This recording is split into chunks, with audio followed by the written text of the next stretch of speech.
The Judgment of Osiris is a short satirical story by Henryk Sienkiewicz, in which the author, under the guise of an ancient Egyptian legend, creates a brilliant parable about folly and wickedness among those in power. Styled as a translation from an ancient papyrus, the text is one of the best examples of Sienkiewicz's humorous and philosophical side, far less known than his historical novels.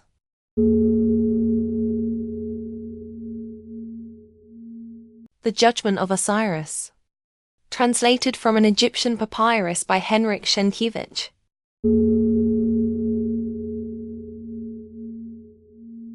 When Sennacherib, the great minister of some Thutmose, of a dynasty reigning before the Hyksos invasion, died in Egypt, two immortal ideas quarreled so fiercely over his soul, and filled the infinite silence of eternity with such noise, that Almighty Osiris summoned them before him and asked, "Who are you, spirits?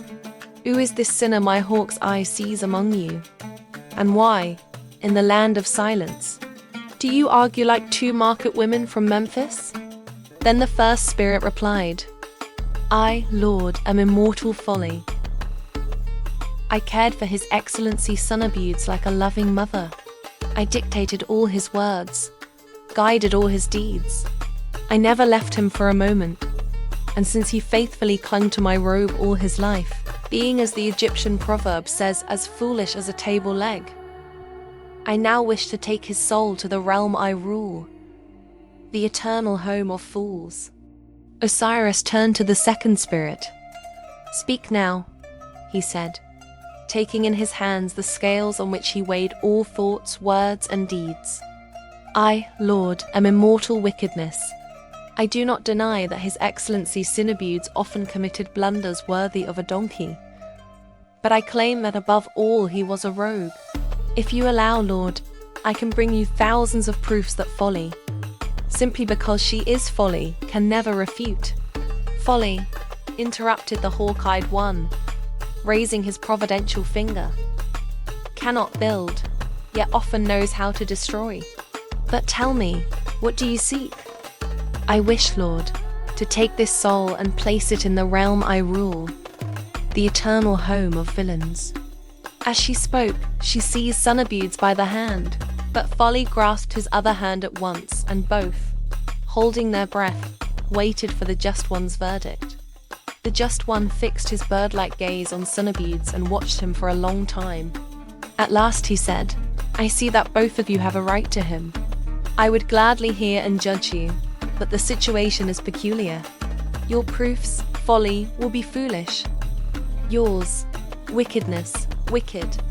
Therefore, I cannot consider them and can give neither of you the floor. What remedy is there? I shall summon wisdom, who sees all things, and order her to explain in brief and wise words both his life and your case." "O Lord," whispered Folly, "wisdom is my personal enemy." The Just One again raised his providential finger. "Believe me, Folly, true wisdom is as much the enemy of wickedness as of you." At once he called for wisdom, and she appeared immediately. Looking upon Sennacherib, she was not surprised, for wisdom is never surprised, but she smiled with a touch of satisfaction and said, "Ah, His Excellency, who by secret decree forbade me to dwell in Egypt, for the good of the state, by all honesty."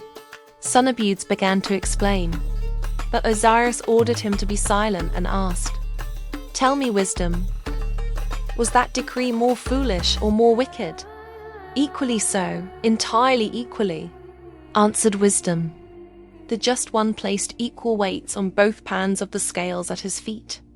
"Speak on," he said, "so we may know which of these two spirits shall decide upon His Excellency's final abode."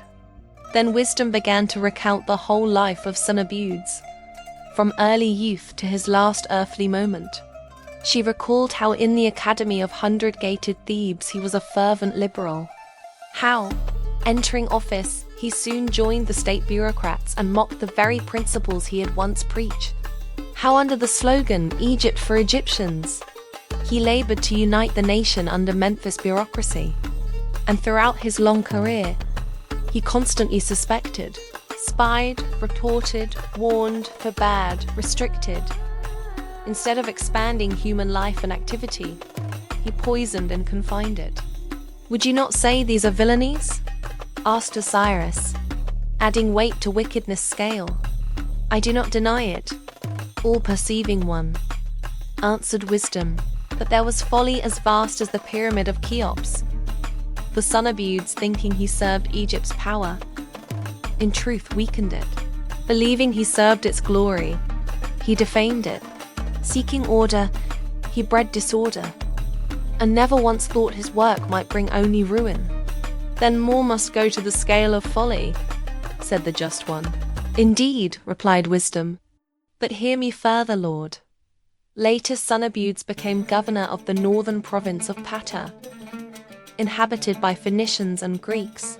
He zealously sought to turn them into Egyptians, forbade them their language, persecuted their faith, closed their schools, and forced them to wear caps, the national headgear of Egypt. He believed the cap made an Egyptian, caring not what thoughts brewed beneath it. Those who refused could buy exemption with bribes. Thus the governor's wealth grew." Osiris raised his finger a third time. "Bribes do not prove folly." "True, Lord. Yet add them not to wickedness' scale. For in Egypt all dignitaries consider bribes an ancient custom, taken with a clear conscience." "You are right. And as an Egyptian god, I should not forget it. I shall add nothing until you tell me how Udes acted as Pharaoh's minister."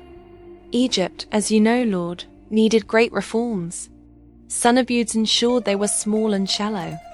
Egypt needed new, wise men.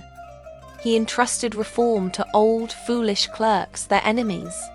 The result was caricature and loss.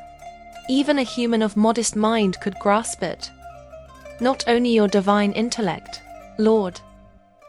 Udes was too dull to see that the state must be rebuilt from foundation to summit, and too dishonest to carry out even what Pharaoh himself had judged necessary. "By the ibis sacred kick," said Osiris, adding weight to both scales, "I cannot tell which will prevail." Wisdom's voice continued. "He deceived both Pharaoh and the people. He threatened Pharaoh with revolt, convinced the people Pharaoh sought their slavery. He undermined power but spread no freedom. During his time, famines grew and Egypt filled with bandits. Praise be to the gods, that is, to me," cried Osiris. "No doubt, these are pure villainies." "Oh, not villainy alone," said Wisdom gently. "For Udes had less sense than a camel's bladder. His deeds were evil, yet he was a fool, and the greater fool for believing himself wise." "True," said Osiris. "Only such perfect scales as mine can show what must be done with him. A few words more, all-encompassing one. Udes mocked Egypt, scorned Pharaoh, cared only for himself. One might think him merely a knave. Yet had he ruled wisely and honestly, Egypt would have prospered, and he himself lost nothing but gained greatness and history's respect." "Then you mean the donkey outweighed the rogue?" "Lift the scales, O Just One, and we shall see." Osiris raised the scales and held them high until they settled. Then he looked, and astonishment mingled with confusion crossed his divine face. "By the holy tail of Apis," he cried, "folly and villainy balance one another to a single hair of my beard. What now? What shall I do?" The hawk-eyed one cast aside the scales, clasped his head, and closed his eyes. After a moment, his face brightened with radiant inspiration. Turning to Udes, he spoke solemnly. "Excellency, no Greek, Phoenician, or younger god could tell what to do with you. Even Wisdom scratches her head. That not in vain do gods and men call me almighty. By my power I cut through all dilemmas like Pharaoh's sword and pronounce this judgment. Return to life and to earth. Be to the world's end a minister of pharaohs and nations. Scheme, rule, preside, govern. And when the ages are fulfilled, It shall at last be revealed whether you are the greater rogue or the greater fool. Then I shall know which of these two spirits must prepare your eternal residence."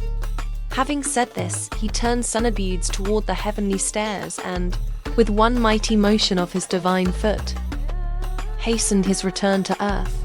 In the abysses of eternity fell a deep silence, yet Egypt seemed to greet the resurrected excellency with ovation. For up to the gates of heaven resounded joyful voices. "Sunnibudes, oh, Sunnibudes!"